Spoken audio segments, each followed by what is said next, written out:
హల్లెలూయా! దేవునికి స్తోత్రం. సో, అందరికీ ఈస్టర్ శుభాకాంక్షలు. సో, ఈరోజు యేసుప్రభు వారు పునరుత్థానుడైనందున మనం ఈ రోజుని ఈస్టర్ పండుగగా జరుపుకుంటున్నాము. ఈరోజు అందరికీ ఆనందకరంగా ఉండాలని, ఈ రోజు నుండి అందరూ ప్రతి ఒక్కరు కూడా దేవుని ఆనందంతో, దేవుని సంతోషంతో, దేవుని శాంతి సమాధానాలతో జీవించాలని నేను కోరుకుంటున్నాను.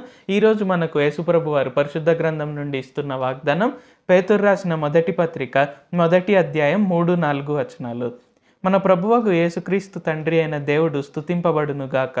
మృతులలో నుండి యేసుక్రీస్తు తిరిగి లేచుట వలన జీవంతో కూడిన జీవము గల నిరీక్షణ మనకు కలుగునట్లు, అనగా అక్షయమైనదియు నిర్మలమైనదియు వాడబారదియునైన స్వాస్థ్యము మనకు కలుగునట్లు ఆయన తన విశేష కనికరం చొప్పున మనలను మరలా జన్మింపజేసెను.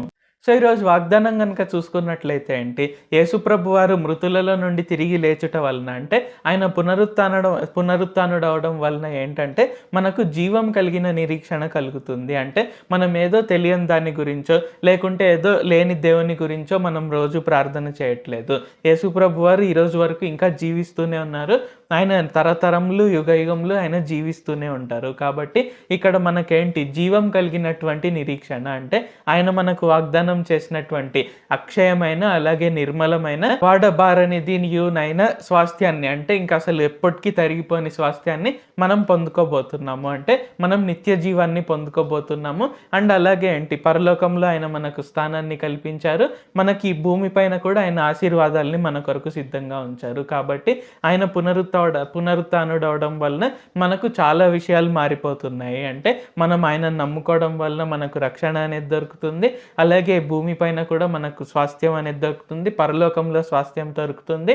ఇక్కడ ఏంటి ఆ స్వాస్థ్యం ఎలాంటిదంటే అది నిర్మలమైన అక్షయమైన అలాగే వాడబారనిదియునైన స్వాస్థ్యం అన్నమాట. సో, ఇక్కడ ఏంటంటే ఆయన ఇంత గొప్ప ఆశీర్వాదాలు ఈరోజు మనకు దయచేస్తున్నారు. కాబట్టి ఈ రోజున ఈస్టర్ సందర్భంగా యేసుప్రభు వారు పునరుత్థానుడైనాడు అనే దాని గురించి మనం పండుగ జరుపుకుంటున్నాం. కాబట్టి ఇక్కడ ఏంటంటే మనకు జీవం కలిగినటువంటి నిరీక్షణ ఉంది అని ఇక్కడ యేసుప్రభు వారు మనకందరికీ గుర్తు చేస్తున్నారు. కాబట్టి మనం ఏదైనా కొన్ని అనుకోకుండా ఇబ్బందులు అవి ఇవి ఎదురైతే మనం యేసుప్రభు వారిని విడిచిపెట్టకుండా, దేవా మీరు నాకు స్వాస్థ్యాన్ని అనుగ్రహించారు తండ్రి, మీ చిత్తం పరలోకమందు నెరవేరినట్లు భూమి యందు నెరవేరుతుంది. కాబట్టి నాకు స్వాస్థ్యాన్ని భూమి పైన కూడా దయచేయండి, నన్ను ఆశీర్వదించండి, ఈ కష్టాలు ఇబ్బందులు లేకుండా తీసివేయండి అని ప్రార్థన చేస్తే ఆయన ఖచ్చితంగా చేస్తారు. ఎందుకంటే మనం నిరీక్షిస్తున్నది జీవం గల దేవుని గురించి. కాబట్టి అన్నీ ఖచ్చితంగా ఆయన చేస్తారు. మనల్ని ఖచ్చితంగా గొప్పగా ఆశీర్వదిస్తారు.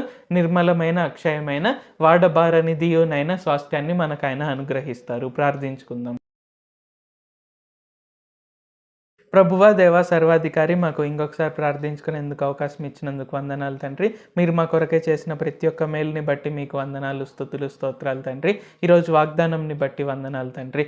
యేసయ్య మీరు మృత్యుంజయుడే తిరిగి లేచి ఉండగా, పునరుత్థానుడే తిరిగి లేచి ఉండగా మేము జీవం కలిగిన నిరీక్షణ కలిగి ఉన్నాము అని మాకు తెలియజేసినందుకు వందనాలు తండ్రి. అంటే మీరు ఇంకా ఇప్పటికీ జీవిస్తూనే ఉన్నారు, ఎల్లప్పటికీ నిరంతరం తరతరాలు యుగయుగాలు జీవిస్తూనే ఉంటారు. కాబట్టి మా నిరీక్షణ అనేది ఉట్టిది కాదు, జీవం కలిగినటువంటి నిరీక్షణ అని మాకు తెలియజేసినందుకు వందనాలు తండ్రి. కావున ఈ ప్రార్థనలో పాల్గొంటున్న ప్రతి ఒక్కరికి కూడా నిర్మలమైన అక్షయమైన వాడబారనిదియునైన గొప్ప స్వాస్థ్యాన్ని అనుగ్రహించండి తండ్రి. మేమందరం కూడా గొప్ప స్వాస్థ్యాన్ని పొందుకొని పరలోకంలో అలాగే భూమి పైన కూడా మేము పొందుకొని గొప్పగా ఆశీర్వదించబడుటకు సహాయం చేయండి. నజరేయుడైన సర్వశక్తి గల యేసుక్రీస్తు నామంలో ప్రార్థిస్తున్నాం తండ్రి. ఆమేన్. Thank you Jesus. దేవుడు మిమ్మల్ని ఆశీర్వదించును గాక.